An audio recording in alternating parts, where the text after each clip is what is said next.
యెహోషువ గ్రంథం 24వ అధ్యాయం 14, 15 వచనాలు మనం చదివితే, యెహోషువ అబ్రహాము కాలం నుండి ఇశ్రాయేలు చరిత్రను క్లుప్తంగా సమీక్షించి వారి పట్ల దేవుడు చూపిన సంరక్షణను వారికి గుర్తు చేస్తాడు. ఆ తర్వాత యెహోషువ తన కోసం మాత్రమే కాకుండా తన ఇంటివారి కోసం కూడా ఒక నిర్ణయాన్ని తీసుకోవడాన్ని మనం ఇక్కడ చూస్తాం. తన ఇంటికి యజమానిగా తన పిల్లలు యెహోవాను మాత్రమే ఆరాధించి సేవించాలి అని అతను నిర్ణయం తీసుకున్నాడు. ఇశ్రాయేలీలు తమ పిల్లలకు ఇచ్చినట్టుగా ఈ విషయంలో యెహోషువ తన పిల్లలకు ఎంపిక చేసుకునే అవకాశాన్ని, స్వేచ్ఛ ఇవ్వలేదు.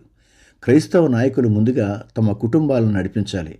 అలాగే ప్రభువును అనుసరిస్తూ ఆయనను సేవించే పిల్లలను వారు కలిగి ఉండాలి.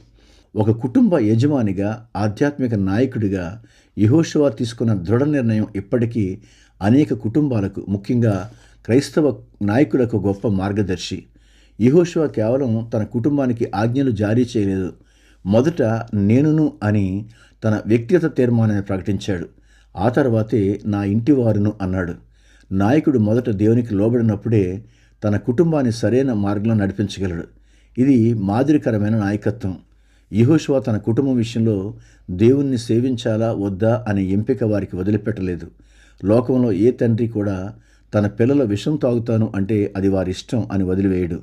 శారీరక క్షేమం కంటే ఆధ్యాత్మిక క్షేమం మరింత శాశ్వతమైనదని నమ్మే ఏ తండ్రి అయినా తన కుటుంబానికి దైవభీతిని, క్రమశిక్షణను నేర్పించడానికే ప్రాధాన్యత ఇస్తాడు.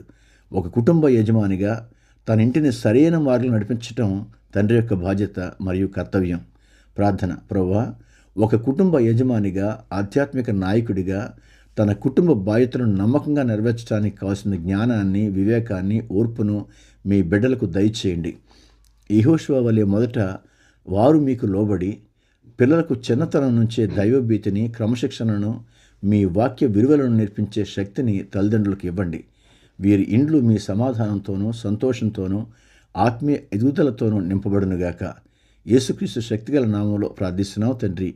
ఆమెన్. దేవుడు మిమ్మల్ని దీవించి ఆశీర్వదించునుగాక.